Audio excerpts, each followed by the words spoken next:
네, 안녕하세요. 저는 주식회사 레드윗의 이준성 연구원입니다. 반갑습니다. 앞에서 이제 교수님께서 자본 조달에 대해서 설명을 해주셨는데요. 그러니까 스타트업 입장에서 자본을 조달하는 방법이 가장 대표적인 게 이제 투자가 하나가 있을 것이고, 그 다음에 또 하나 있는 게 융자가 있을 거라고 저는 생각해요. 신보, 기보도 어떻게 보면 금융기관이기 때문에 이런 곳에서 돈을 빌려오거나 아니면은 은행에다가 사업계획서, 프로젝트 파이낸싱으로 제출하셔가지고 자본을 또 유치하는 방법도 있겠죠. 근데 이렇게 금융적인 방법 외에 사실 기업이 자본 조달을 할 수 있는 가장 좋은 방법 중에 하나가 저는 이 R&D라고 생각을 하거든요. 이 R&D라는 게 저는 좋다고 생각하는 이유는 경쟁이 이것도 당연히 심하겠지만 저는 투자보다 경쟁이 좀 덜하다, 상대적으로. 저는 그렇게 보고 있어요. 기술을 개발을 해내어야 하기 때문에 거기에 따른 제약사항이 발생하기 때문에 상대적으로 초창기 기업들, 이제 막 프로젝트 파이낸싱처럼 이렇게 막 사업계획서 쓰셔가지고 시작하는 기업들과 경쟁하는 단계가 상대적으로 적다.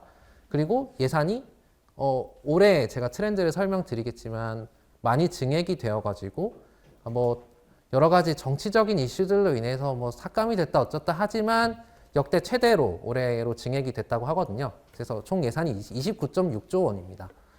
29.6조 원의 예산이 각 부처별로 이렇게 할당이 되어 있는데 생각보다 이 R&D에 대해서 잘 이해도가 좀 상대적으로 제가 고객분들 대해 보시면 좀 낮은 편이고, 그리고 이제 팁스라는 과제 지원 사업들 한 번쯤은 들어보셨을 텐데 이 팁스도 이제 R&D 사업이거든요.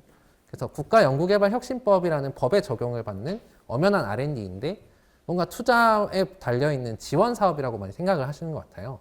그래서 이 R&D에 대해서 오늘 조금 설명을 드리고, 이 R&D 사업을 지원을 하시려면은 사업계획서를 작성을 하셔야 됩니다.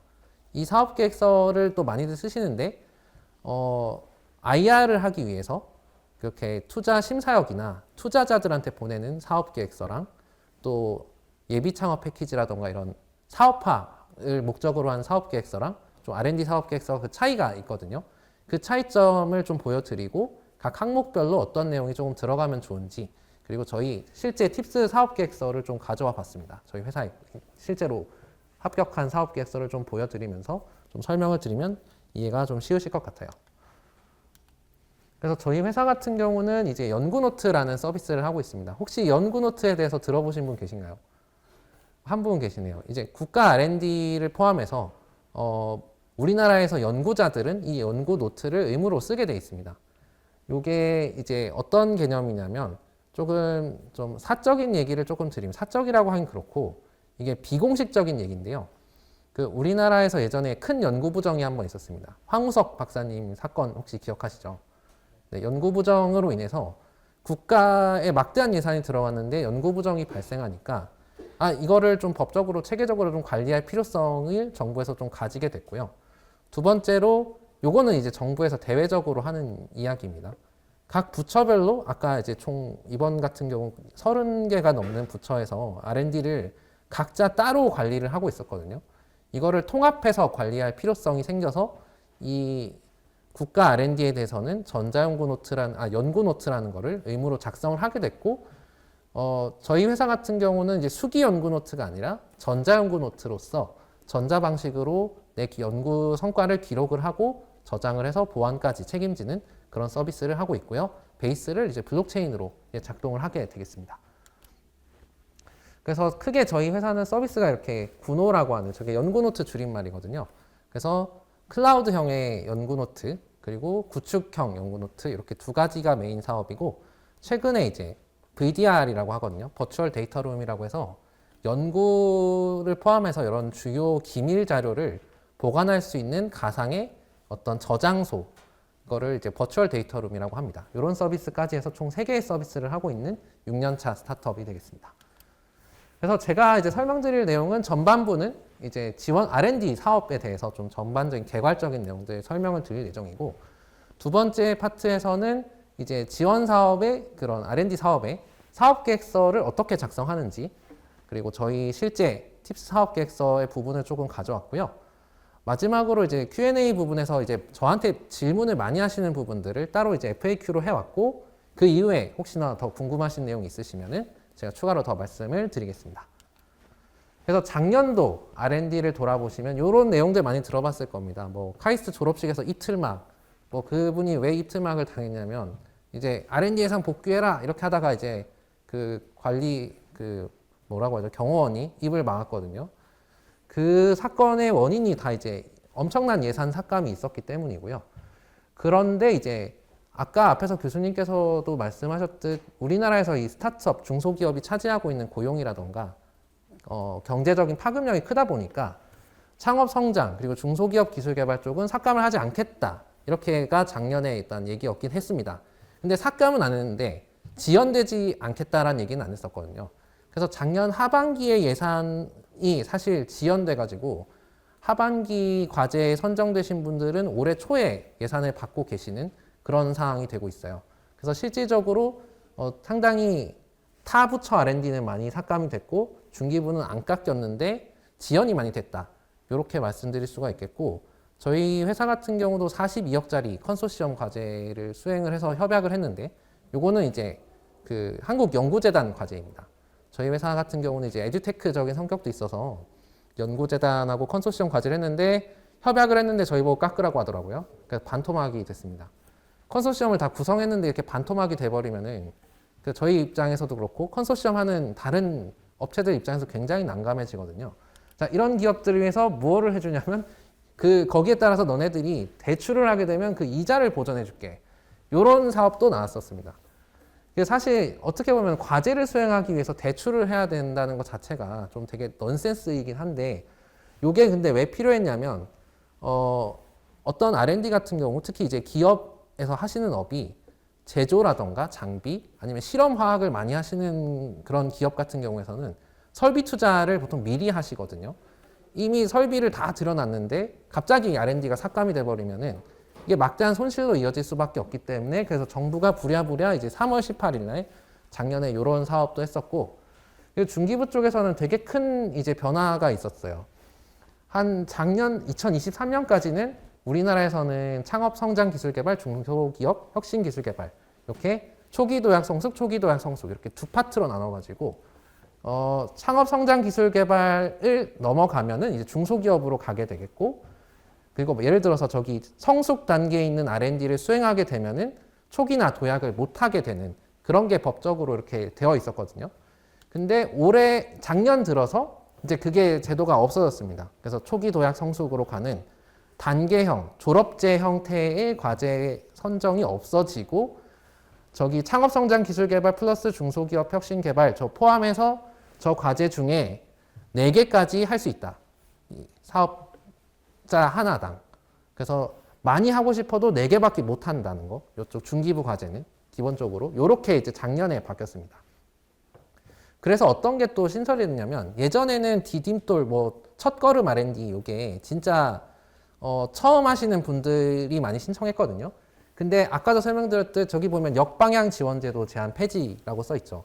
그러면 이제는 팁스라는 상위 R&D를 수행하고 나서도 조건에 따라서는 디딤돌을 수행을 할 수도 있는 상황이어가지고, 그러니까 디딤돌도 아예 보시면은 첫걸음 R&D 이렇게 아예 처음 하시는 분들 것과 도약 R&D 해가지고 따로 이렇게 분리가 됐습니다. 작년부터.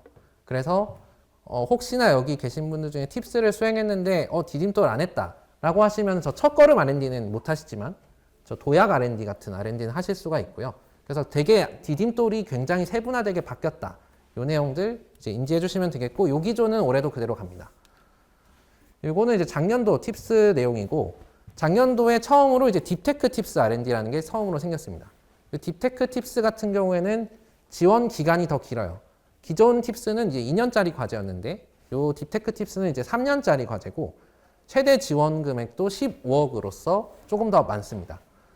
근데 이 딥테크는 말 그대로 정말 뭐 바이오라던가 한국의 이제 전략 기술들을 중점으로 사업을 하시는 기업들이 이제 지원하실 수 있는 그런 사업이어서, 만약에 우리 아이템이 국가 전략 기술 개발에 속해 있다던가 저 딥테크 팁스에서 다루는 그런 업을 하고 계신다면 저는 딥테크 팁스 쪽으로 지원하시는 게 좋을 것 같고, 대표적으로 요새 AI나 반도체 이런 사업들은 다 딥테크 팁스 쪽으로 지원을 많이 하고 있습니다.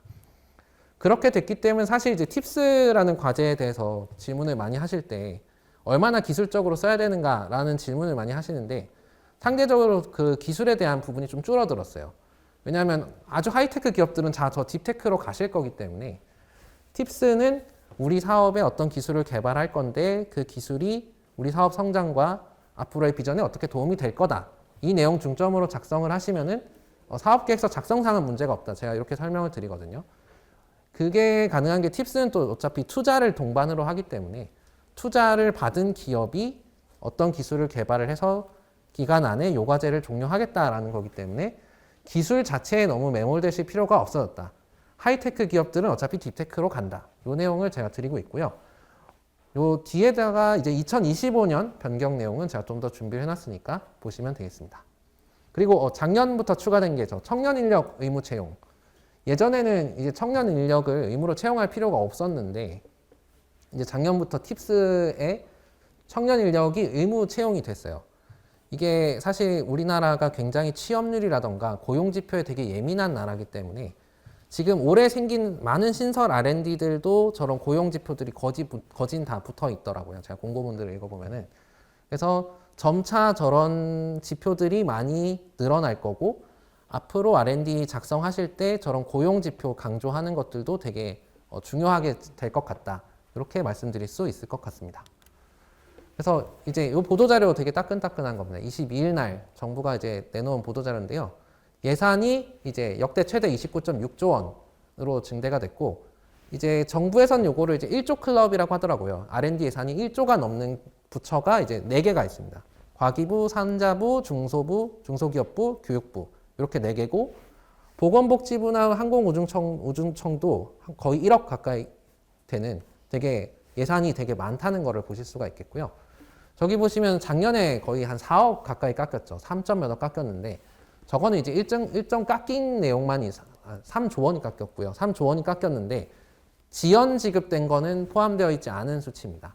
그렇기 때문에 실질적으로 삭감, 지연까지 하면은 훨씬 더 많은 예산이 삭감이 됐었는데 올해 뭐 저때의 후폭풍으로 인해서인지 입틀막으로 인해서인지 모르겠지만 일단 굉장히 많이 증대를 했다는 거, 이 내용을 확인하실 수 있을 것 같고요. 그리고 정부에서 이제 얘기한 게 이제 3대 게임 체인저 기술에 이제 투자를 집중하겠다. 그래서 우리나라 이제 3대 게임 체인저는 이제 AI 반도체, 첨단 바이오, 양자 기술 이렇게 3가지를 얘기를 하거든요. 이쪽으로 많은 증대가 되어 있는 거를 보실 수가 있겠고, 그리고 올해 R&D의 좀 약간 예산의 특징이라면 사실 여기 기업에 계신 분들에게는 크게 해당이 없을 수도 있는데 이제 순수 연구자들, 처우 개선에 관한 내용도 되게 많이 들어있더라고요. 그래서 석박사 인력들 스타이펜드, 장학금 제도라든지 뭐 포스트닥에 대한 이런 후원 내용이라든지 그런 것들이 돼야 이제 인재가 늘어나고 그런 인재들이 졸업을 하고 또 산업계로 가기 때문에 그런 낙수 효과를 기대하는 미래 성장 지원 관련한 내용이 되게 많아져 있다는 걸 보실 수가 있겠고, 저 12대 국가 전략 기술이라고 하면은 인터넷에 검색하면은 12가지의 우리나라가 전략으로 세우고 있는 12개의 국가 전략 기술이 나옵니다. 뭐 AI도 있고 바이오도 있고 여러 가지가 있는데 해당 관련한 R&D 예산도 많이 늘어난 걸 볼 수 있고요. 그 밖에도 이제 탄소 중립이라던가 뭐 ESG 관련한 내용들, 재난 관련해서도 뭐 여러 가지 이슈들이 이번 정부 때 많았었죠. 그래서 재난 안전 그리고 국방까지 이렇게 해서 예산이 늘어난 거를 좀 확인하실 수 있으십니다. 그래서 R&D 정책 방향으로 봤을 때는 이제 민간 주도형 R&D가 되게 강화됐고요. 그 두 번째로 글로벌을 지향하는 신기술을 개발하는 내용들이 되게 많이 들어가 있었습니다. 그리고 아까도 제가 ESG 언급을 드렸는데 지속 가능한 혁신 생태계 조성 이런 내용들이 이제 3가지 정책적인 방향이 되겠고, 세부 내용으로는 이제 선도형 기술 개발, 민간 공공 협력 강화, 디지털 전환, DX와 이제 R&D, 그리고 지역 혁신 역량 강화, 성과 중심 투자 체계.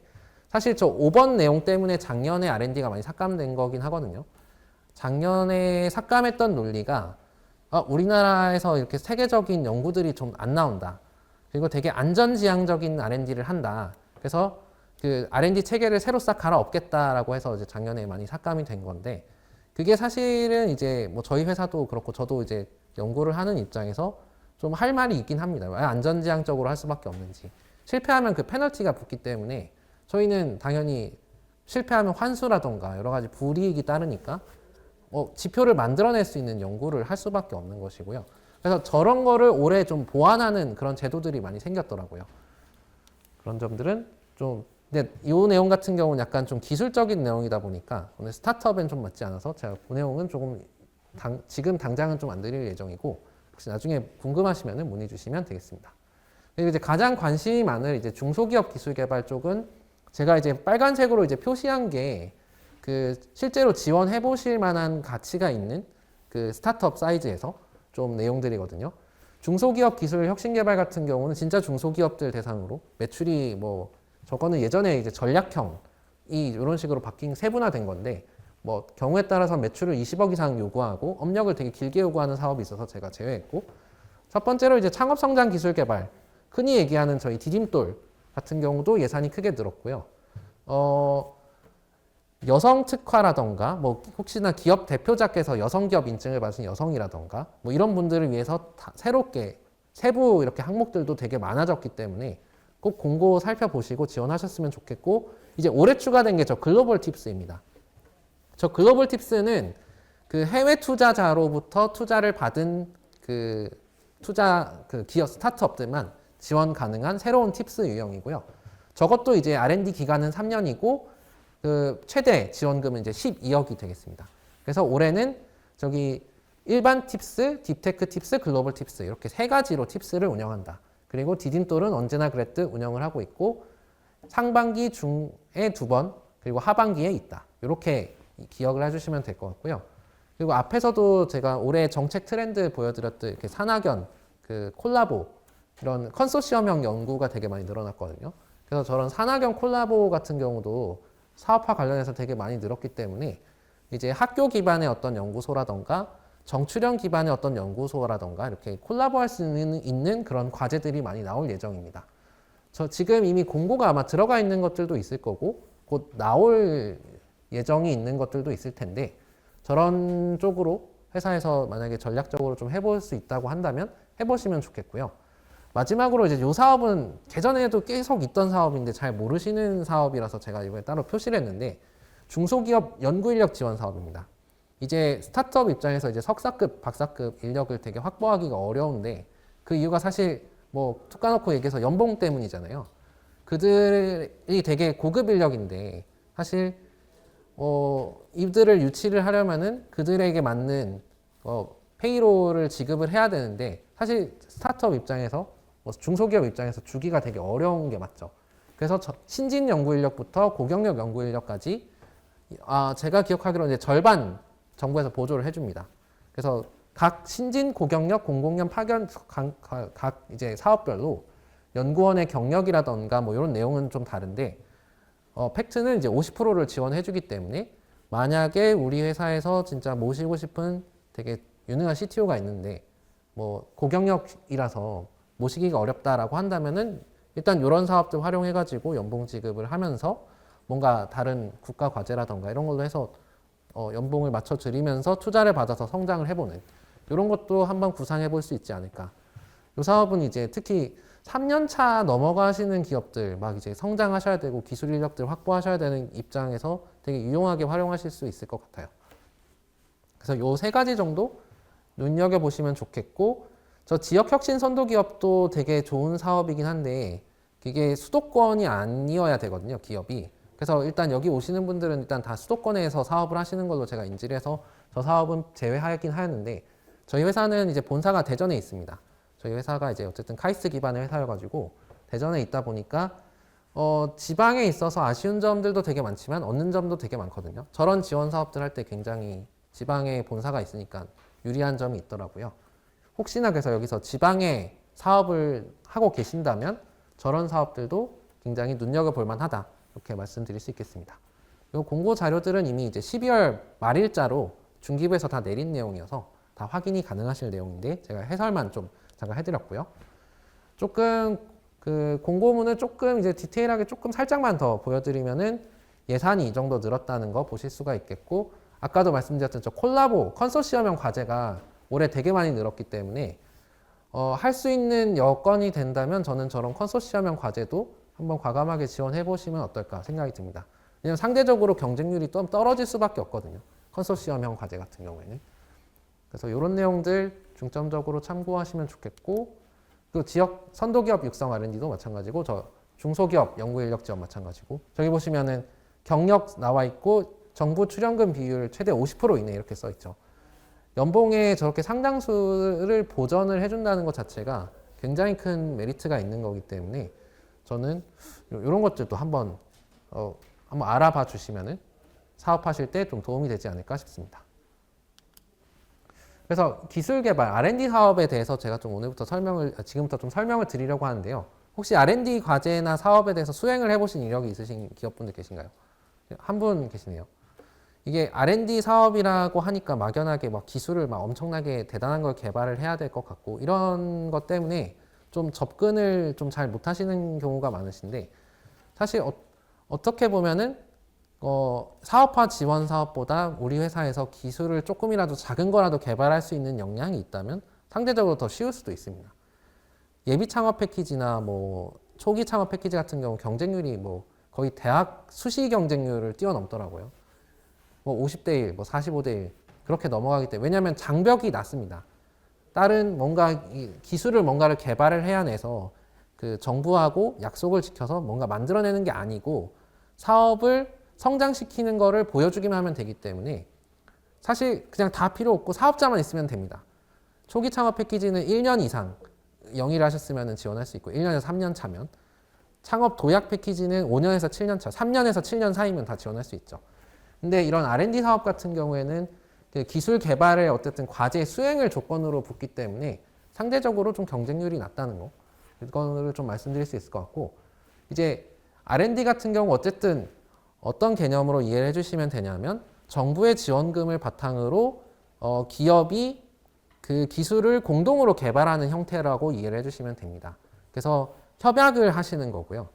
특정 A 기업 기술을 같이 개발을 하고 싶다라고 정부하고 약속을 하시면 그 약속을 달성해내야 되는 건데 기본적으로 정부 예산을 중점적으로 기술 개발이 진행이 된 거잖아요. 그래서 저 기술료라는 거를 납부를 하게 됩니다. 일종의 이 기술에 대한 사업료, 사용료 이렇게 이해를 해주시면 될 것 같아요. 그래서 창업 패키지 같은 경우에는 뭐 저런 기술료를 내는 게 거의 없습니다. 뭐 현물 정도 있을 거예요. 근데 이런 R&D 같은 경우에는 저런 기술료를 납부해야 되는 게 그 좀 차이가 있고 대체로 중기부 과제는 매출 기반으로 그 예상 매출, 저 기술에 대해서 저 기술을 활용해 가지고 기업이 일으킬 매출에 대한 거를 바탕으로 해서 기술료를 정하는 경우가 많습니다. 그렇게 인지를 해주시면 되겠고 신청 가능한 기술 범위 같은 경우 기획부터 어쨌든 제품화 단계 사이에 있는 모든 기술을 신청하실 수가 있는데 단순 양산화를 위한 어떤 과제나 어떤 항목은 지원이 불가능합니다. 그래서 예를 들어서 사출 공장을 하실 건데 이 플라스틱을 더 빨리 많이 찍고 싶은 뭔가를 하고 싶다. 이런 거는 이제 단순 양산에 관련된 내용이기 때문에 안 되지만 어떤 예를 들어서 생산을 한다고 했을 때 이 생산의 효율성을 증대를 시키고 되게 같은 금형으로 뭐 예를 들어서 좀 가정을 좀 극단적으로 해보겠습니다. 5개의 프로덕트를 동시에 찍어낼 수 있도록 뭐 거푸집을 뭐 어떤 식으로 개량을 해서 하겠다. 이런 거는 이제 가능할 수 있다.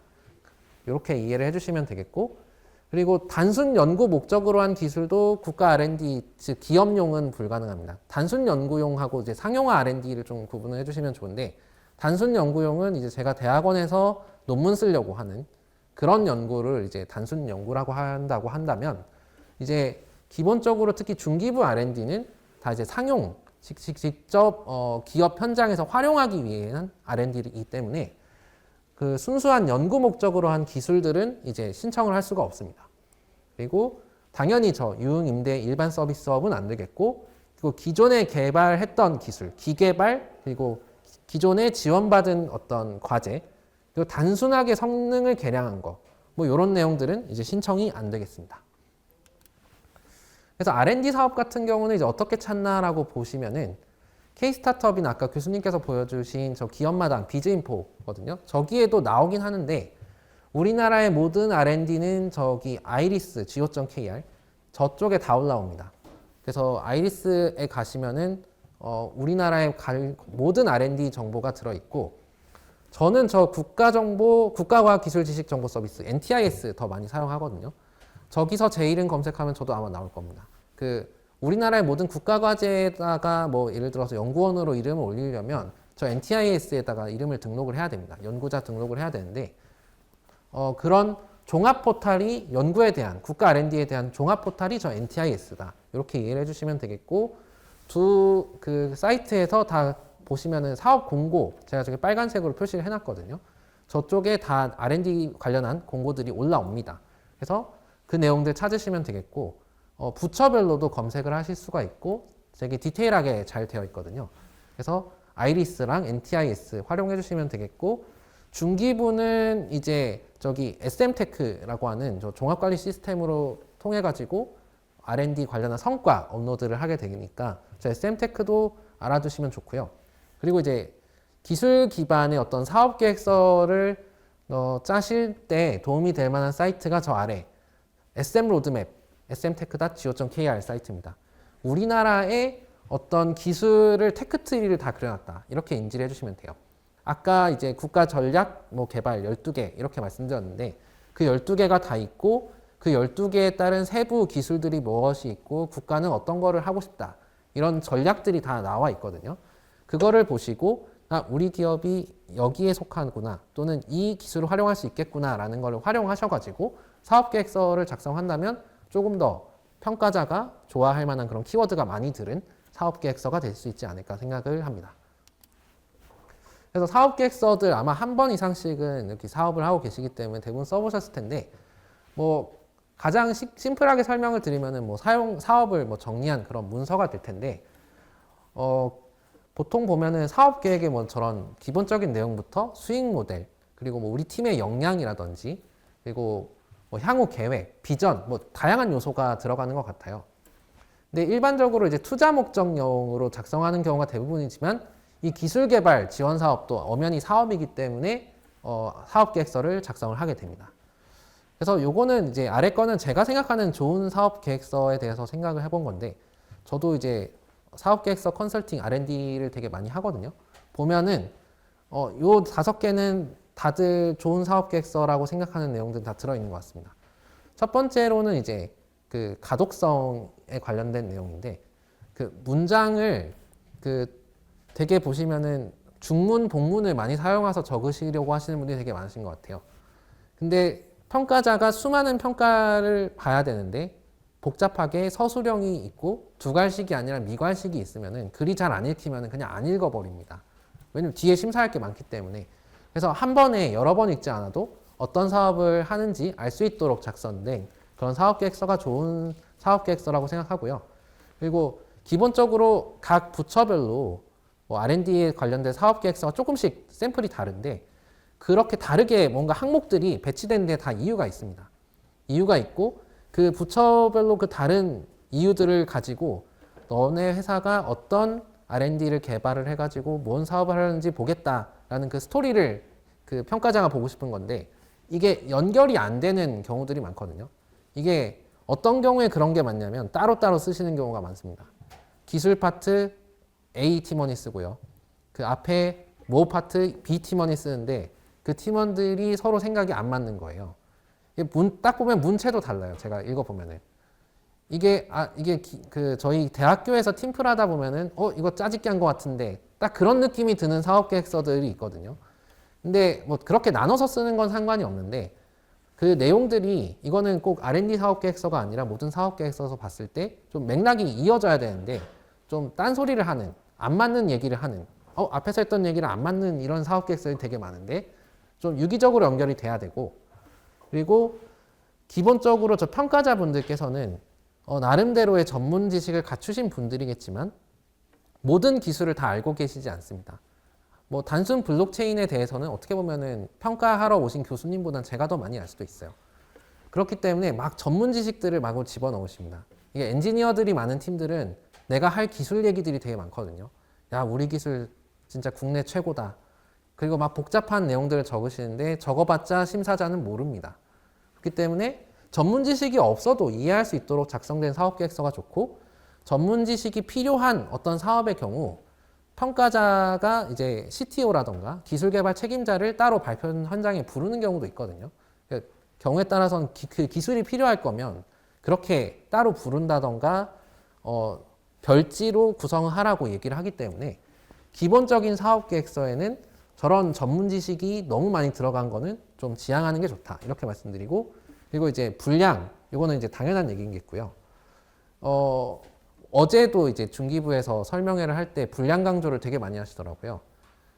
그 분량 강조를 많이 하시는 이유가 그 다 쓴 거를 어쨌든 평가자가 다 봐야 되는데 길게 적었다고 해서 합격하는 게 아니기 때문에 분량 강조를 여러 번 하셨습니다.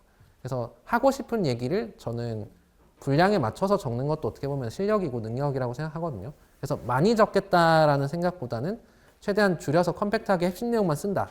이렇게만 기억해 주시면 좋을 것 같고, 이거는 비단 R&D 사업계획서가 아니고 다른 사업계획서도 저는 다 통용되는 내용이라고 생각을 합니다.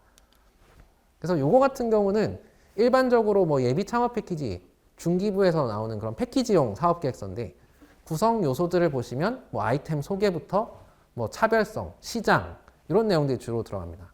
사업을 하기 위해서 우리 회사가 어떻게 성장할 건지에 대해서 뭐 주로 적는 내용들이 많이 들어가 있다면, 이거 같은 경우는 이제 중기부에서 이렇게 샘플로 내놓은 이런 사업계획서거든요.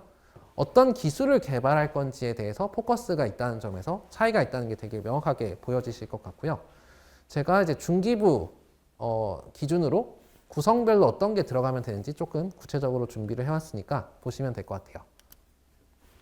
먼저 이제 그러면 저희 팁스 사업계획서 한번 보여드리겠습니다. 팁스는 유일하게 PPT로 제출하는 PPT로 제출하는 R&D고요. 이거를 이제 PPT로 제출을 하게 된 배경이 되게 조금 재밌는데, 그 우리나라 사람들이 되게 문서 작업을 잘한다는 거예요. 심사위원들이. 그래서 문서 작업을 잘한 기업들이 뽑히는 게 안 된다.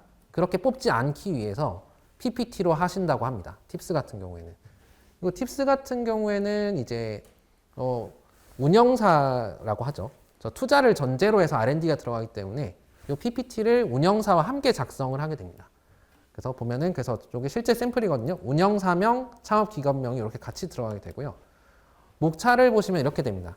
앞쪽에는 일반적인 그런 전형적인 기업 형태에서 많이 원하는 그런 사업계획서 요소들이 있는데, 저 2번에서 보면은 저 R&D 요소가 이렇게 들어가게 됩니다.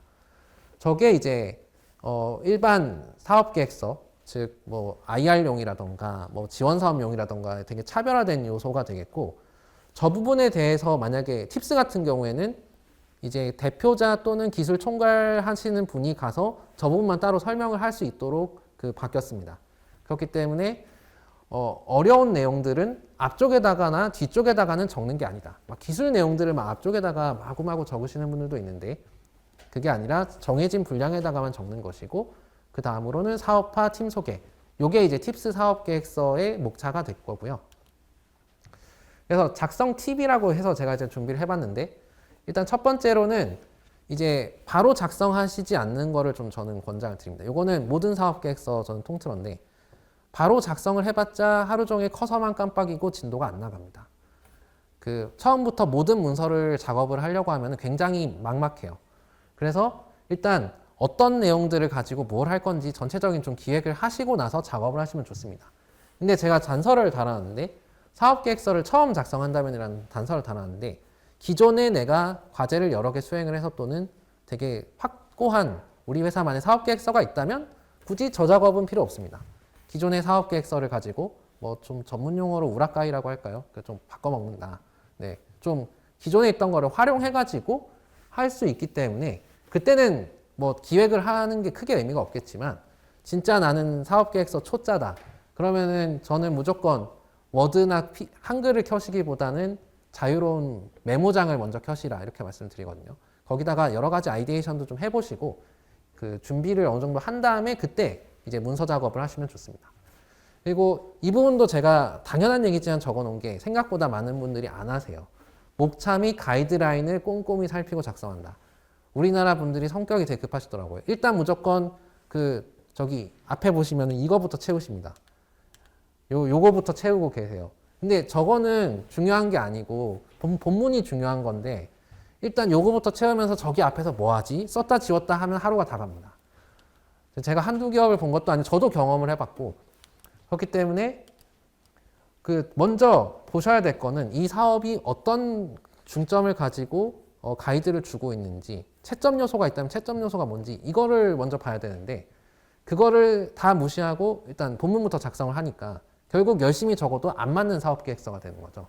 그래서 정부 사업들은 저 가이드라인들이 굉장히 디테일하게 다 나와 있어요. 그래서 해당 사업들을, 해당 가이드라인을 꼭꼭 살펴주시고, 그리고 개요 또는 요약 페이지가 거의 무조건 있습니다.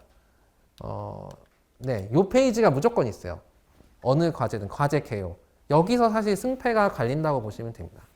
그러니까 극단적으로 말씀을 드리면은 심사위원들이 여기서 후킹하지 않으면 뒤에는 대충 읽습니다. 맨 처음 보는 페이지가 이건데, 이것도 소개팅이랑 똑같거든요. 처음 메모 신경 쓰잖아요. 처음 이미지가 좋으면은 더 알아보고 싶은 것처럼 마찬가지로 앞에 되게 일목요연하게 잘 돼 있으면 더 뒤에 내용이 궁금하겠죠.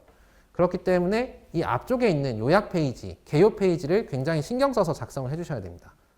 여기서 예를 들어 뭐 오탈자가 막 있다라고 하면은 그 논문을 기준으로 봤을 때 앞에 초록에 앱스트랙트에 막 이상한 게 있다라고 하면은 안 보잖아요. 이미 요약이 된 거가 잘못됐기 때문에 안 보는 것처럼 이 과제 개요가 굉장히 중요하다. 이런 말씀 드리겠습니다. 그리고 저 서면평가, 대면평가, 심사표가 공개되어 있는 R&D가 있어요. 요 같은 경우 중소기업 기술개발 대면평가표죠.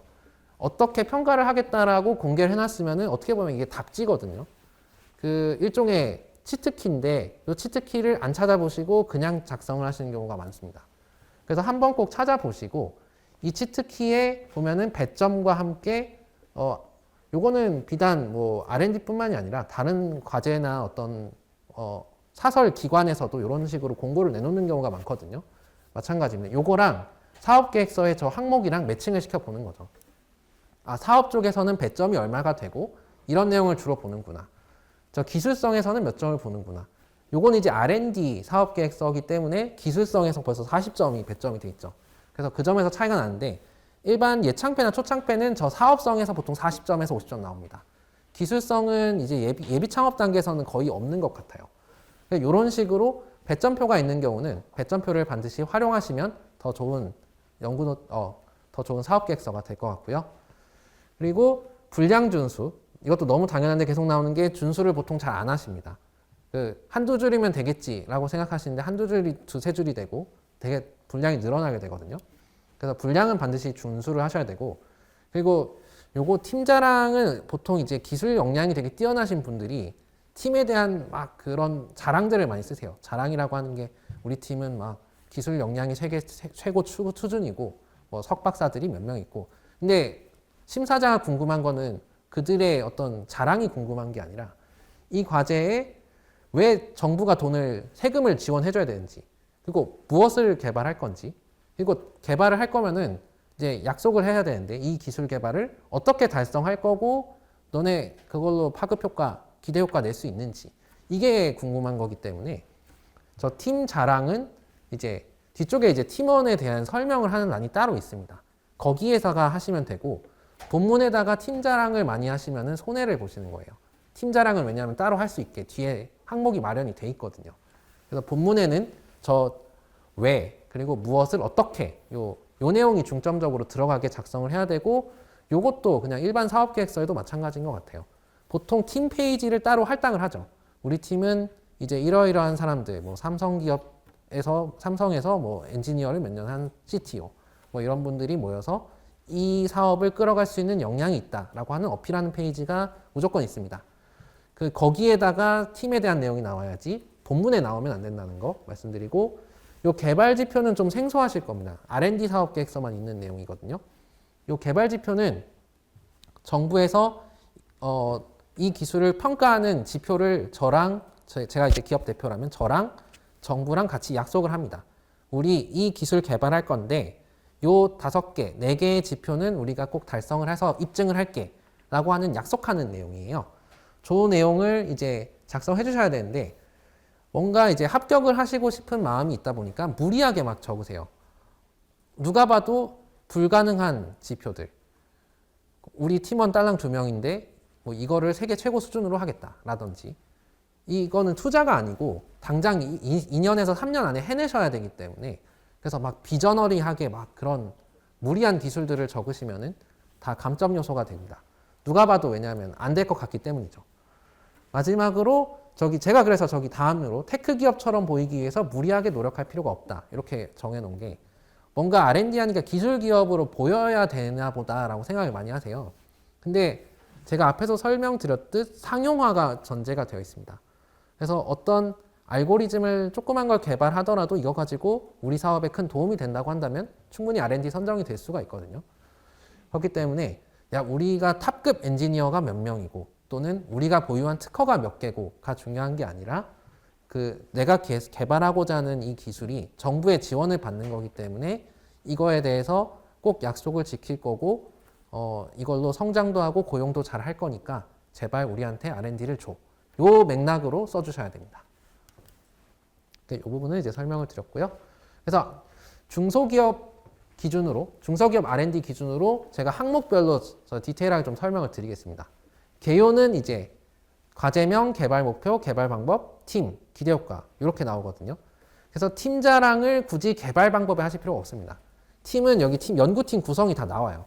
그래서 여기에다가 연구팀에 대한 내용을 해주시고 이 장은 굉장히 컴팩트하게 분량 초과하지 않게 써주시면 되겠고 저기 오른쪽에 보시면은 저거는 조금 다른 양식의 사업계획서거든요. 저런 양식도 되게 많아요. 저 양식 같은 경우에 이제 독창성하고 차별성 요 내용을 이제 얘기하는데 그러면 과연 독창적인 건 뭐고 차별적인 건 뭐냐? 이제 R&D에서 독창성이라고 하면은 유일한 기술 또는 제품인가, 즉 특허 유무로 따집니다. 일단은 공식적으로 이 기술이 있는지 없는지는 확인을 할 수 있는 방법이 특허밖에 없기 때문에 독창성을 강조하고 싶으면은 이제 특허를 강조를 하시면 되겠고 차별성이 있다라는 강조를 하고 싶으면은 기존의 기술, 기개발 기술 또는 제품과 어떤 진보 유무가 있는지 요거를 중점적으로 작성해 주시면 됩니다. 그래서 엄연히 이제 독창성하고 차별성이 개념이 다른데 요거를 이제 좀 혼재하시는 경우나 구별을 잘 못하시는 경우가 있는데 독창성과 차별성은 이제 특허 그리고 진보 유무 이렇게 나눈다. 요 내용 인지해 주시면 되겠고 다음으로는 이제 목표입니다. 그래서 개발하고자 하는 기술의 이제 정성 목표 요게 이제 본문으로 이제 넘어온 거거든요. 개요 작성하고 이제 본문으로 나오는데 첫 번째 1번 항목이 이제 기술 개발 목표입니다. 이제 사업 만약에 성장이나 뭐 사업화 지원 사업일 경우에는 기술이 1번으로 나오지 않겠죠. 보통 중기부 요건 사업 계획서 보면은 뭐 시장 현황이라든지 아니면 뭐 그런 전반적인 내용이 많이 나오는데 이 R&D는 거두절미하고 기술 개발이 목표이기 때문에 일단 기술 개발 관련한 내용이 나오고요. 어떤 기술을 개발을 하는데 그 기술의 정성적 그리고 정량적인 목표가 무엇인지 저 성능 지표는 뒤쪽에서 보시면 좀 이해할 텐데 보시면 아마 저게 안 쓰면 안 된다는 걸 좀 이해하실 것 같아서 뒤쪽에 한번 다시 설명을 드리겠고요. 그리고 기술 개발, 연구 개발 방법은 쉽게 말해 연구 방법론을 적으시는 겁니다. 즉 기술 개발 방법론을 적어주시면 되는데요. 이 기술이라는 거가 좋은 거를 위해서 설명을 했으니 우리는 이제 어떤 진행 로드맵으로 개발을 하겠다. 그리고 이걸 최종적으로 어떤 식으로 지재권을 확보하겠다라던가 뭐 이런 내용들 그리고 검증을 어떻게 할 것인가 이런 내용들 중점적으로 작성을 해주시면 됩니다. 이 페이지에 최대 할당이 4페이지가 돼 있죠. 되게 많이 본다는 내용입니다. 저기 보시면 1번 항목 1페이지 2번 항목 최대 4페이지예요. 저 분량이 결국은 배점이기 때문에 확실히 중요하구나 라는 걸 인지해 주시면 되겠고 이제 2번, 3번 넣으면은 다음에 이제 선행 연구 개발. 요거 같은 경우에는 R&D는 절대로 기존에 있던 걸 똑같이 하면 안 된다고 말씀을 드렸습니다. 그래서 기존에 동일한 거 한 적 있는지를 적는 겁니다. 그리고 R&D 수행 이력이 있다면 어떤 R&D를 했는지에 대해서 적는 겁니다. 그래서 동일한 과제는 우리나라에서 중복 지원이 안 되게 돼 있고요. 가끔 이렇게 또 생각하시는 분이 계세요. 중기부 거 요거 잘 우려먹어가지고 과기부도 내야겠다. 그거 안 됩니다. NTIS에서 중복성 검토 다 하게 돼 있어요. 그래서 과제당 하나밖에 안 된다는 거. 그리고 요것도 이제 팁으로 말씀드리면 우리나라는 3책 50이라고 해가지고 책임 연구자로서는 최대 3개 과제를 할 수 있고요. 일반 참여 연구 과제로서는 최대 5개를 할 수 있습니다. 그렇기 때문에 대표님께서 이 과제 저 과제 요 과제를 해서 3개의 책임자를 하고 있다라고 하시면은 4개는 못 하십니다. 만약에 하시고 싶으면은 다른 연구 책임자를 세우셔야 돼요. 그래서 3책 50 제도가 있고 중복성 검토를 무조건 한다. 그래서 그 점 알아두시면 되겠고, 그 일반 이제 예창패나 초창패 앞쪽에 보면 뭐 기사라던가 논문 내용 많이 적으시는데 여기는 그거 안 적습니다. 통계 기술, 뭐 기사 이런 거는 필요 없고 이 기술이 어땠는지 있었다면은 뭐 언제 과제가 있는 건지 뭐 이런 내용들 작성하라고 있는 내용입니다. 다음으로는 이제 팀 관련한 내용인데 여기서 이제 팀에 대한 자랑을 마음껏 해주시면 됩니다. 우리 팀 그 A 뭐 교수님 연구실에서 분사 창업한 뭐 실험실 팀이다. 이래서 이러이러한 기술들을 가지고 있다. 예를 들어서 이런 식으로 작성하셔도 되고 뭐 내가 대표자는 어느 기업에서 이러이러한 경력을 가지고 있어 프로젝트 매니징을 되게 능한데 이러이러한 기술 개발 CTO도 같이 있다. 뭐 이런 식으로 최대 역량에 대해서 여기다가 2페이지를 작성해 주시는 거고 기타 이제 연구원 현황들 작성해 주시면 되고요. 이 회사나 개인에게 특허나 논문 수상이 있다면 그 작성을 밑에 4번에다 해주시는 겁니다. 뭐 예를 들어서 연구 책임자가 뭐 특허가 5개가 있다. 그러면 특허 번호까지 포함해가지고 기재를 해주시면 되겠죠. 그리고 이제 기술 개발 일정은 말 그대로 이 기술 개발을 일정 프로젝트 매니징을 어떻게 할 건지에 대해서 작성하는 내용입니다. 저 내용은 이제 정답은 없다 보니까 제가 저거는 따로 뭐 어떤 표시를 하지는 않았는데 보통 R&D 과제가 최소 2년 단위고요. 길어지면은 3년에서 5년짜리도 있습니다. 그래서 그 일정을 보시고 어떤 식으로 우리는 하겠다. 보통 제가 그냥 코멘트를 간단하게 드리면은 연차별로 쪼개라 이렇게 말씀드리거든요. 2년차 과제면 1년차 때 뭐 하겠다. 2년차 때 뭐 하겠다. 이런 식으로 적으시면은 조금 더 이제 항목이 구체적이 되겠고 2년차면은 1년차의 첫 페이지를 쓰시고 두 번째 페이지에 2년차를 쓰시면은 분량에 얼추 맞겠죠. 그리고 6번이 이제 연구비 사용 계획. 요 내용을 적어주시면 되는데, 요거는 일반 이제 지원 사업에 있는 그 사업 계획서 보면은 그 예산 어떻게 쓸 건가 하는 것과 동일한데 이름이 조금 다릅니다. 여기는 이제 연구비로 들어오는 거라서 연구비를 어떻게 쓸 건가라는 내용이 있는데요. 요거는 너무 많이 얘기 드리면 좀 어려울 수 있는데 그냥 간단하게만 설명드리면 연구비는 크게 직접비 그리고 간접비 두 가지로 나눠지고요. 직접비는 이 연구를 수행할 때 진짜 말 그대로 직접 필요한 내용들, 인건비라던가 뭐 여기에 만약에 장비를 필요하다, 장비 넣는 거, 뭐 이런 직접 이 연구에 바로 연결이 되는 그런 비용을 집행할 때는 직접비로 다 들어가게 되고요. 그리고 간접비는 이 연구에 보조적으로 활용할 수 있는 내용들이 주로 들어가게 됩니다. 그래서 보통 특허 출원비, 지재권 확보비는 다 간접비예요.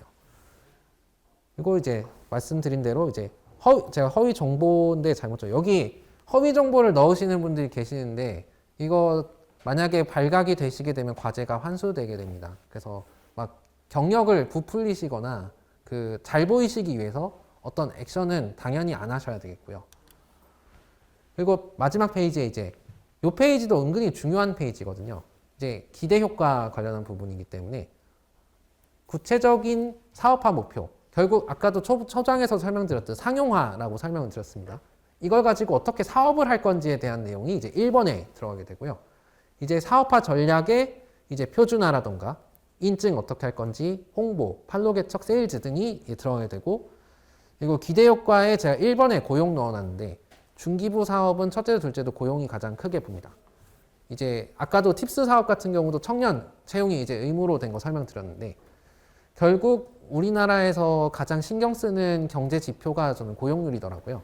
그래서 고용 먼저 써주시면 되겠고 그 다음에 뭐 경제적으로 어떠한 기대 효과가 있을 것 같은지, 뭐 사회적으로 소셜 임팩트적으로 어떤 게 있는 것 같은지, 뭐 이런 식으로 작성해 주시면 되겠습니다. 그리고 이제 모호한 표현 사용을 금지해놨는데 저것도 안 그러실 것 같지만 되게 많은 분들이 저렇게 적습니다. 뭐 2에서 3년 안에 매출이 뭐 얼마 대충 늘 것 같다. 뭐 이런 식으로 흐려버리시거든요. 근데 어차피 말 그대로 기대 효과이기 때문에 구체적으로 작성을 해주셔야 됩니다. R&D 종료가 끝나고 2년 안에 특허를 취득을 해서 이제 사업화를 당길 건데 뭐 그 안에 인원을 2명 이상 채용을 할 것이고 그걸 통해서 매출을 얼마나 확보하겠다. 네, 이런 식으로 좀 작성해 주셔야지 R&D에서는 좀 더 워킹하는 그런 표현이다 이렇게 말씀드리겠습니다. 그리고 이제 이 부분이 이제 R&D에만 있는 내용이고요. 일반적인 이제 사업화 지원 사업이나 뭐 투자 목적용 사업 계획서는 이 내용을 적지 않습니다. 요거는 이제 협약을 맺은 요 기술에 대해서 우리가 검증을 해야 되는데 그 검증 방법에 대한 지표를 설정하는 겁니다. 요거는 이제 창업자가, 그러니까 연구 책임자가 직접 정하게 되고요. 요런 지표 같은 거가 되게 어렵게 느껴지셔서 R&D를 지원 안 하신 분도 되게 많은 것 같아요. 제가 요거를 다 말씀드리긴 어려운 게 이제 이제 하시는 업마다 요게 체크하는 게 다르다 보니까 통용될 수 있는 말씀을 조금 중점적으로 드리겠습니다. 일단 지표를 여러 개 설정할 수 있습니다. 뭐 처리량, 시각화 여기 지금 다 해놨죠. 근데 저 총계 합은 무조건 100%가 되게끔 맞춰주셔야 됩니다. 저거는 다 공통이 되겠고요. 그리고 저 세계 최고 수준이라는 거는 이제 일종의 레퍼런스입니다. 기존에 요 기술이 유사한 게 있는데 요게 어느 쪽에서 되게 좀 최고 수준의 기업인지를 선택을 서칭을 하셔가지고 그 해당 내용을 기재하는 게 세계 최고 수준이 되겠고, 저 시험 규격 같은 경우에는 자체적으로 하는 시험은 인정하지 않습니다. 거의 인정하지가 않아요. 그래서 보통은 저기 TTA 공인기관 인증 시험이라고 이렇게 가이드라인에 많이 써 있죠. 보통 그 우리나라에 여러 가지 시험 연구를 해주는 그런 기관들이 있거든요. 그런 기관에 보통 위탁하는 경우가 많고요. 자체 시험을 하려면은 그 시험한 내용들을 다 연구 노트로 남겨가지고 제대로 증빙을 하셔야 되는데 그게 현실적으로 쉽지가 않다 보니까 그런 방법보다는 가급적 저 공인기관에서 쉽게 인증을 할 수 있는 지표들을 작성해 주시는 게 좋습니다. 이것도 막 무리하게 작성하시는 분들이 많거든요. 근데 무리하게 작성을 하셔가지고 만약 덜컥 과제가 됐는데 달성이 안 됐다라고 하면은 심한 경우에 이제 불이익이 있을 수 있다 보니까 이런 부분들 보통 TTA나 이런 인증 기관들이 우리나라에 엄청 많고 서로 다 경쟁하는 거예요. 이들도 다 영업을 하거든요. 자기네한테 와서 시험 받으라고. 그래서 대부분 이러이러한 걸로 R&D를 하고 싶다라고 얘기를 하면은 컨설팅을 좀 해줍니다. 그래서 그 컨설팅한 내용을 바탕으로 해가지고 요 가중치라던가 지표들을 책정을 하시면은 조금 더 도움을 많이 받으실 수 있을 것 같고요.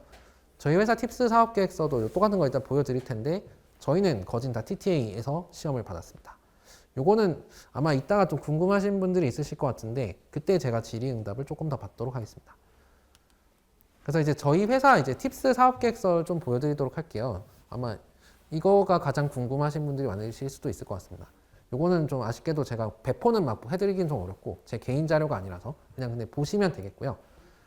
일단 저희 회사 같은 경우는 아까도 초장에 설명드렸듯 이제 연구 노트를 블록체인 기반으로 개발하는 회사인데 저희가 이제 팁스 과제를 한 거는 이제 LIMS라고 하는 게 Laboratory Information Management System, 뭐 되게 멋있는 표현 같은데 별 대단한 건 아니고 연구실 정보관리 시스템, 요거를 블록체인 기술로 관리를 하는 거를 개발하겠다. 요렇게 이제 팁스를 신청을 한 겁니다.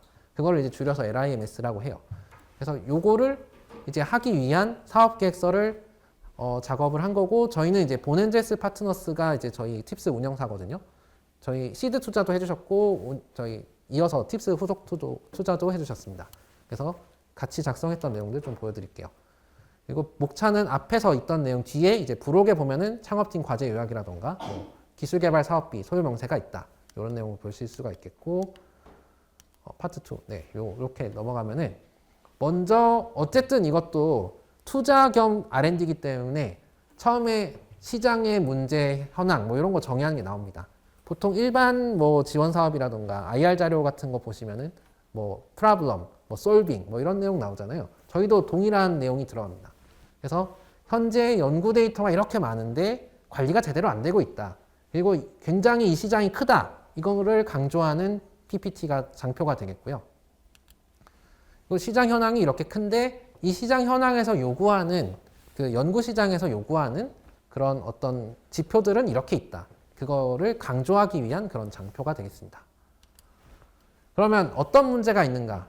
그 연구 정보 자료라는 게 굉장히 성능도 중요하고 그리고 절대적으로 신뢰할 수 있어야 되고 보안적으로 유출이 되면 안 되는데 이런 거를 통차적으로 관리할 수 있는 것이 이제 LIMS고 우리는 이런 거를 잘 개발하고 싶다.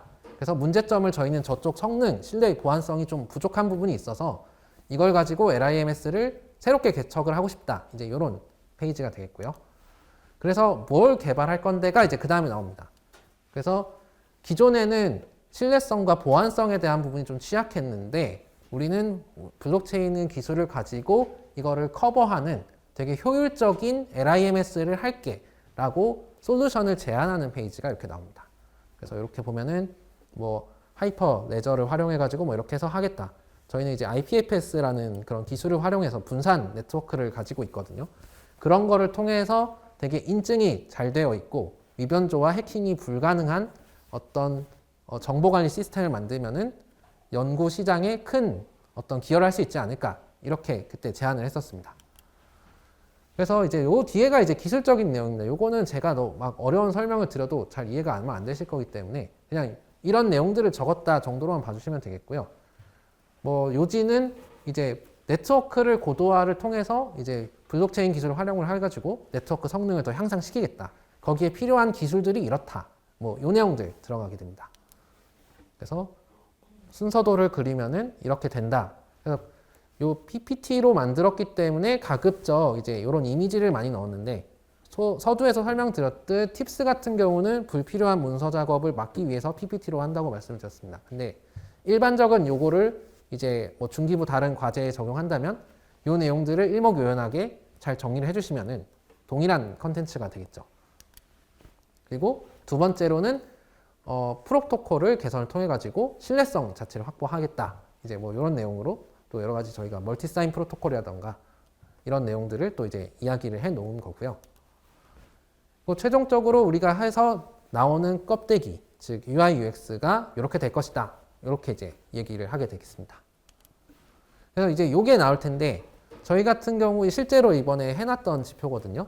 그래서 저희는 총 지표 5개 설정을 했고 각 가중치를 다 동일하게 했습니다. 근데 이제 저희는 이제 투자사하고 좀 얘기를 해가지고 약간 머리를 쓴 게 저 GS 인증, 굿 서비스였던 것 같아요, 약자가. 저게 우리나라에서 조달 시장에 이런 상용 소프트웨어를 공급하려면 받으셔야 되는 인증이거든요. 저 GS 인증으로 1등급 받는 걸로 그냥 지표를 하나 대체해 버렸습니다. 저렇게 되면은 달성해야 될 지표가 실질적으로 위에 4개가 되는 거예요. 요거 같은 경우는 저희가 이제 요런 게 가능한 업을 하고 있어서 저거를 하나 지웠다. 요거는 저희가 이제 좀 전략적으로 활용을 한 부분이고 이제 저 코드 검증, 저 프로그램 구동 성능 측정 요런 거는 전부 다 TTA라는 기관에 다 맡겨가지고 공인인증을 다 받았습니다. 이제 요 측정 방법 및 시험 규격을 막 특정 논문에서 막 가져다가 쓰시는 분들도 있는데 되게 좋은데 문제가 논문이라는 게 굉장히 제한된 환경에서 실험이 이루어지고 진행된 결과잖아요. 그거를 기업 환경에 적용했을 때 안 나오는 경우가 되게 많아요. 그렇기 때문에 가급적 뭐 소프트웨어를 하신다면 뭐 이런 뭐 트랜잭션, 뭐 처리량, 속도 뭐 이런 식으로 측정 지표를 조금 적으시면은 좀 작성하기 수월하시지 않을까 그렇게 생각이 듭니다. 그리고 현재 기술 개발을 아까 보신 기술 개발 현황 항목이 있었죠. 거기서 이제 우리는 군호 이때가 저희가 2년 차였던 것 같아요.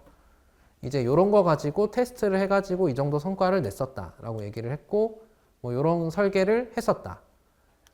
그리고 이제 서면 평가에서 이제 보완하라고 하는 내용들 같은 경우에 저희가 이렇게 추가로 넣은 거거든요. 저희 보면은 그래서 서면 평가 의견 보완 있죠. 저런 내용들 더 추가로 집어넣고 이런 로직들 더 했었다. 뭐 이런 내용들입니다.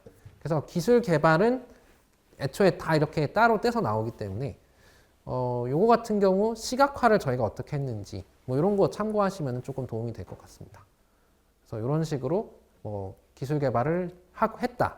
그런 기술을 가지고 있다. 정도로 말씀을 드릴 수 있겠고 그럼 이제 세 번째 파트가 이제 스케일업 파트거든요. 이거 가지고 이제 어떻게 더 큰 회사가 될래? 라는 걸 물었을 때 이제 LIMS 및 ELN이 이제 일렉트로닉 랩 노트라는 전자연구 노트거든요. 이 LIMS랑 ELN이 연구 시장에 굉장히 큰 시장을 차지하고 있어가지고 이거를 이제 다른 ECM이나 SDMS로 확대를 하고 싶다라고 하는 페이지입니다. 그래서 그리고 기존에 있던 거를 통해서 경쟁사 대비 뭐 우리는 어떤 거를 더 강점을 가지고 있다. 뭐 이런 차별점을 보여주기도 하고요. 마지막으로 이제 뭐 글로벌 경쟁사 뭐 이런 내용도 저희가 기재를 했습니다. 그 밖에 요거는 이제 부록에 있는 내용인데 뭐 저희 뭐 확장 전략이라든지 요거는 이제 평가자 의견에 따라서 저희가 추가로 한 내용입니다. 일단 여기까지 하고 이제 질의를 받으려고 하는데 질의를 많이 하신 내용들을 제가 따로 모아왔습니다. 이게 제가 이런 교육을 많이 다니다 보니까 그 했던 질문들이 거의 비슷하게 나오시는 것 같더라고요. 그래서 1번 질문. 사업화 지원 사업, 그러니까 일반 중기부에서 운영하는 예비 창업 패키지랑 같이 해도 되나요? 쉽게 설명을 드리면 그런 건데요. 그 중복 수행 자체는 가능합니다. 근데 이제 이 예산 주체가 어디서 나왔느냐가 되게 중요하거든요. 뭐 중기부의 뭐 과기부랑 중기부랑 뭐 일반 사업이랑 했을 때는 크게 문제가 안 되는데 지원 사업에 따라서 그 같은 부처에서 나오는데 이번에도 지원 사업 보니까 R&D가 이제 지원 사업 연계 형태로 이렇게 돼 있는 경우가 있더라고요. 이런 경우에는 이제 같이가 안 될 수가 있거든요. 그래서 주관 기관의 확인을 반드시 하셔야 됩니다. 그래서 제가 옛날에 개인 사업할 때는 이제 제가 그때 대전 창조경제혁신센터 지원을 받았는데 대전 창조경제혁신센터는 대전시 예산이에요. 그러니까 여러 가지 예산을 집행하는데 제가 했던 지원 사업은 대전시였고 그 대전문화정보산업진흥원이라는 또 진흥원이 있습니다. 여기서도 했는 게 이게 공교롭게 알고 보니까 서로 같은 대전시 예산이어서 하나를 제가 드랍했던 이력이 있어요. 그래서 같은 부처에서 나오는 게 안 되는 경우가 있기 때문에 신청하실 때 요거는 체크를 한번 해주시면 되겠고 앞에도 이제 제가 설명드렸듯 하나 R&D 우려먹기 안 됩니다. 요건 다 막아놨어요. 그 NTIS에서 중복성 검토 반드시 하게끔 되어 있기 때문에 그 중복 여부 가능에 대해서도 그리고 다 안내가 되어 있어서 그 기존에 했던 거 재활용이나 이런 것들은 애초에 원천적으로 안 되게 돼 있습니다. 그리고 이제 표현들 중에 이제 공고 보시면은 자유공모와 지정공모 이것도 보실 수가 있는데 기획의 차이로 봐주시면 됩니다. 자유공모는 진짜 자유롭게 이 큰 과제 사업에 대해서 제가 제안을 하는 거고요. 지정공모 같은 경우에는 저거는 이제 뭐 국방부나 과기부에서 많이 하는 R&D인데 뭐 드론 관련한 걸 한다.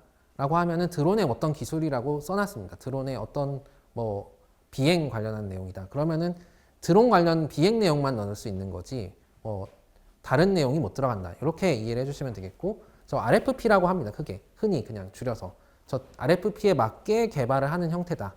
그 기획 차이로 이해를 해주시면 되겠고요. 그리고 예산 수립을 어떻게 했나? 요 내용도 많이 물어보시는 것 같아요. 요거는 이제 다른 일반 지원 사업하고도 되게 겹치는 내용인 것 같은데 저희뿐만이 아니고 대부분의 기업들이 다 이제 인건비에 투입을 하는 것 같아요. 일단 인건비에 투입하는 이유는 첫 번째로 인건비는 어차피 나가야 될 돈입니다.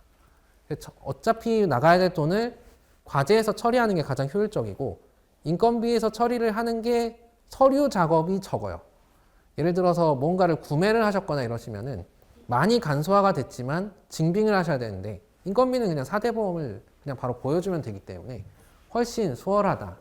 이렇게 보실 수가 있겠고 혹시나 근데 하드웨어나 뭐 바이오 시설들을 막 갖다 놓으셔야 된다라고 하시면은 당연히 인건비가 아니라 장비 구매나 뭐 소프트웨어 활용비 이쪽으로 직접비를 많이 쓰시겠죠. 그리고 저희 같은 경우 연구비로 직접비로 다 터는 게 아니고 조금 간접비를 남겨줍니다. 한 1억이면은 1,000만 원 정도는 남겨놓는다 이렇게 보시면 되는데 그거 가지고 이제 특허 처리라던가 뭐 저희 뭐 기타 부수 비용으로 처리를 할 때 쓰거든요. 저 예산을 바꾸실 수는 있는데 바꾸는 게 잘 안 되고 되게 번거로워요. 그래서 어차피 탈탈 털어서 써도 약간 한 몇백만 원이가 남으니까 그냥 아예 저희는 1,000만 원 언더로 그 간접비를 그냥 따로 할당을 하는 편인 것 같습니다. 그리고 인력 관리 이 부분은 이제 아무래도 저희는 기술 기업이다 보니까 그 석사 인력이 7명인 것 같아요. 지금 네, 20명 중에 7명이 석사 인력이거든요. 대부분 다 이제 기업부설연구소에 저 인원을 등록을 해놓고 이제 세액공제 혜택을 같이 받고 있고요. 연구노트 같은 경우에는 뭐 제가 연구노트를 하고 있어서가 아니고 법으로 하게끔 되어 있습니다. 아까 서두에도 설명드렸듯 그 법에 의해서 하게 되어 있어서 저거는 이제 반드시 써주셔야 된다. 이렇게 인지를 해주시면 되겠고요. 그리고 팁스 많이들 받고 싶어 하시는데 운영사랑 도대체 어떻게 커뮤니케이션 했나 이것도 많이 물어보시는데 이것도 회사 바이 회사가 너무 차이가 많이 나서 끝났나요? 네, 여기까지만 하면 끝날 것 같습니다. 그래서 저희는 이제 본엔제스라는 곳과 이제 시드에 이어서 팁스를 했는데 이제 저희 같은 경우는 한 달 정도 커뮤니케이션을 했었고 처음에 갔더니 너무 어렵다라 그래서 또 다음에 좀 쉽게 만들어 갔더니 너무 쉽다라 그래가지고 이 핑퐁만 한 달 걸렸던 것 같고요. 그리고 다음 아까도 설명드렸듯 테크 아니어도 팁스 충분히 수행할 수 있고 이젠 딥테크 이어서 글로벌 팁스까지 생겼기 때문에 세분화돼 있으니까 맞춰서 지원하면 되겠고 마지막으로 이제 팁스 과제와 다른 졸업제 과제 중복성 여부 이전에는 안 되는데 이제 팁스는 아예 졸업제 과제에서 빠졌기 때문에 뭐 다른 R&D랑 중복 지원 가능하겠습니다. 네, 여기까지가 일단 제가 준비한 내용인데요. 한두 질문 정도만 혹시나 있으면 받고 없으면 마치겠습니다. 네, 고생하셨습니다. 감사합니다.